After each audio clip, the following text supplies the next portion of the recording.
حیدری حیدری برائے خوشنودی 14 معصومین بلند ترین صلوات۔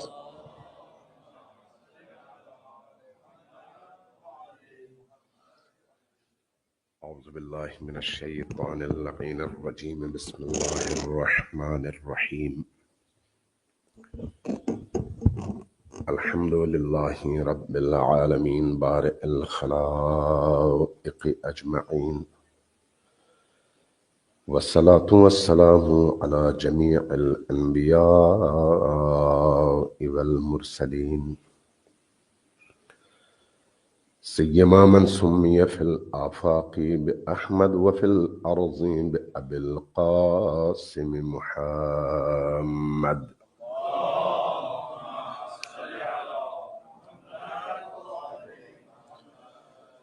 والصلاة والسلام على أولاده الطيبين الطاهرين المعصومين الميامين،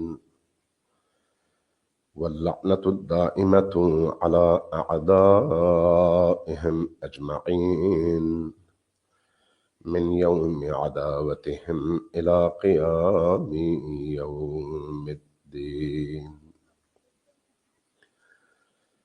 أما بعد، فقد قال الصادق عليه الصلاة والسلام: إن لقتل الحسين حرارة في قلوب المؤمنين لا تبرد أبدا۔ صلوات بر محمد وعلى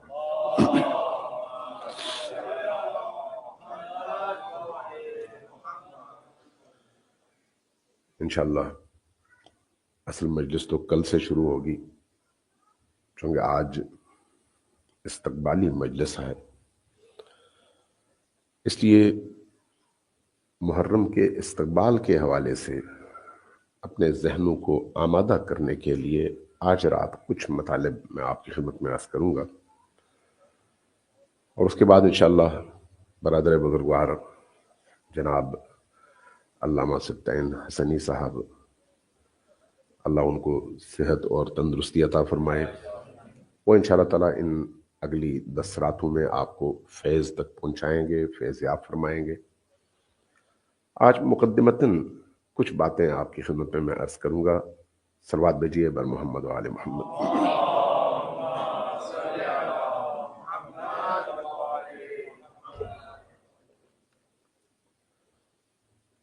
امام حسین علیہ السلام کا مہینہ ہے، اپنی معنویت کے حوالے سے 365 ایام میں یہ 30 دن، اور بالخصوص ان 30 دنوں میں سے یہ 10 دن بڑے ہی عجیب و غریب اثرات کے حامل ایام ہیں، اور اگر انسان اپنی تربیت کرنا چاہے، حقیقتاً اہل البیت علیہ السلام کے فیض سے فیضیاب ہونا چاہے، ان کی نورانیت کو اپنے اندر جذب کرنا چاہے، فضا بھی آمادہ ہے، ماحول بھی ہے، دل بھی آمادہ ہے، ذہن بھی آمادہ ہے، بہترین موقع ہے۔ اس کو صرف رسم کے طور پر کبھی بھی نہیں دیکھنا چاہیے کہ ہم نے سیاہ پوشی کر لی بس ٹھیک ہے، 2-3 مجلسوں میں شرکت کر لی، ذمہ داری ادا ہوگی، باقی ایام، باقی اوقات روٹین کے مطابق اسی طرح سے بسر کریں۔ نہیں، یہ رسم نہیں ہے، یہ کوئی تہوار نہیں ہے، کوئی خاص ایسے دن نہیں ہیں جن کو آپ صرف غم کے طور پر منانے کے لیے کچھ ظاہری صورت اختیار کر لیں اور اس صورت سے نکلتے ہی آپ روٹین کی زندگی میں آ جائیں۔ ایسا نہیں ہے۔ اگر ایک انسان کا جوان بیٹا مر جائے تو وہ چاہ کر بھی ہنس نہیں سکتا۔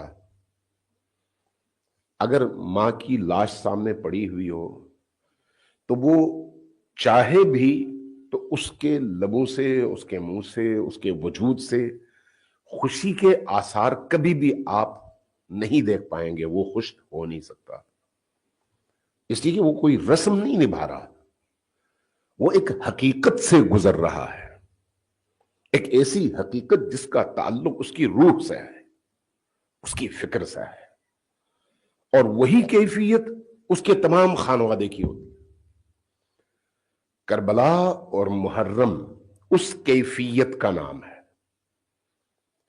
اس لیے بعض اوقات آپ بھی دیکھتے ہوں گے، ہم بھی دیکھتے ہیں کہ مجلس ہوئی، لوگ نکلے باہر، گپیں ہانک رہے ہیں، لطیفے سنا رہے ہیں، ایک دوسرے کی باتیں کر رہے ہیں، ہنس ہنس کے باتیں کر رہے ہیں۔ نہیں بھائی، اگر محرم ہے تو پھر محرم ہے، اگر غم ہے تو پھر غم ہے، اگر درد ہے تو پھر درد ہے۔ وہ درد اگر ہمارا ذاتی ہوتا تو شاید ہم مسکرا بھی لیتے، لیکن ان کا ہے جن کے درد کو کائنات کا ذرہ ذرہ محسوس کرتا ہے، یعنی کائنات کے ذرے ذرے میں وہ درد موجود ہے۔ یہ وہ کائناتی، حقیقی اور اصل درد ہے، طاری نہیں ہوئی کوئی کیفیت۔ آپ کسی کے جنازے میں چلے جائیں تو وہاں پر جا کر کچھ لمحوں کے لیے آپ پر ایک خاص کیفیت طاری ہو جاتی ہے۔ اگر آپ ان کو روتا ہوا دیکھیں تو ہو سکتا ہے آپ کی آنکھوں میں آنسو آئے۔ کسی غم کے گھر میں چلے جائیں تو آپ کا چہرہ بھی افسردہ ہو جائے، لیکن جیسے ہی وہاں سے آپ نکلیں گے تو آپ کی وہ کیفیت ختم ہو جائے گی۔ کیوں؟ اس لیے کہ اس ماحول کی وجہ سے آپ پر افسردگی طاری تھی۔ یہ غم آپ کے اندر کا غم نہیں تھا۔ امام حسین کا غم وہ نہیں ہے۔ ایسا نہیں ہے کہ ہم کسی خاص انوائرمنٹ میں آ کر اپنے آپ پر ایک غم کی کیفیت طاری کر لیں اور لوگوں کو یہ بتانے کے لیے کہ میں علی کا شیعہ ہوں، سیاہ لباس پہن لیں، لیکن ہماری روح کی کیفیت اور باطن میں کوئی تبدیلی نہ ہو، ہم اس درد کو اپنے اندر سے محسوس نہ کر رہے ہوں۔ اگر ایسا ہے تو پھر یہ غم نہیں ہے۔ یہ غم کا اظہار ضرور ہے، لیکن حقیقی اور معنوی وہ غم یہ نہیں ہے۔ میں کیوں کہہ رہا ہوں کہ یہ امام حسین علیہ السلام کا غم اس کائنات کی روح کا غم ہے، اور کائنات کا ذرہ ذرہ اس غم میں مبتلا ہے، کائنات کا ذرہ ذرہ اس غم کو محسوس کرتا ہے، اور جیسے ہی چاند نظر آتا ہے اس غم کی کیفیت کائنات کے ذرے ذرے پر طاری ہو جاتی ہے۔ طاری نہیں کرتے، ہو جاتی ہے۔ ماں غم نہیں مناتی بلکہ مغموم ہوتی ہے اندر سے۔ لہذا اس چیز کو، اس حقیقت کو، اس باطنی کیفیت کو سمجھنے کی ضرورت ہے۔ امام صادق علیہ السلام کی ایک حدیث ہے،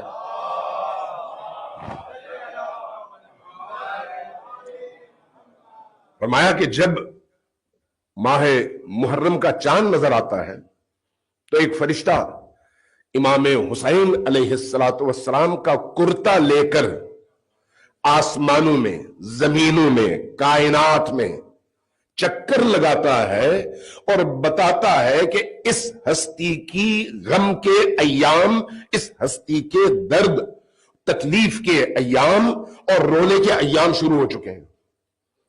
امام صادق علیہ السلام کی اس حدیث کا مفہوم میں عرض کر رہا ہوں۔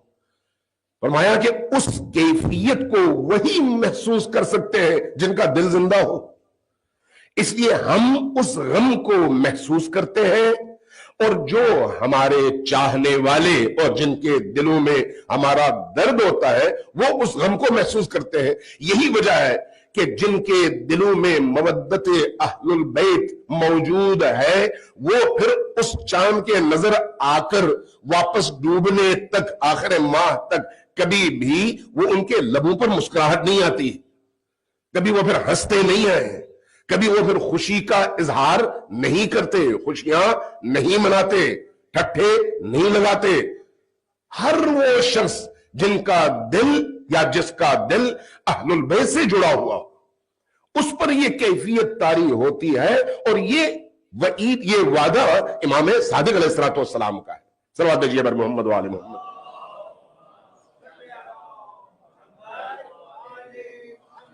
لہذا غم کی اس کیفیت کو صرف اپنے اس انوائرمنٹ کے اندر نہیں بلکہ باہر بھی اس کا اظہار ضروری ہے،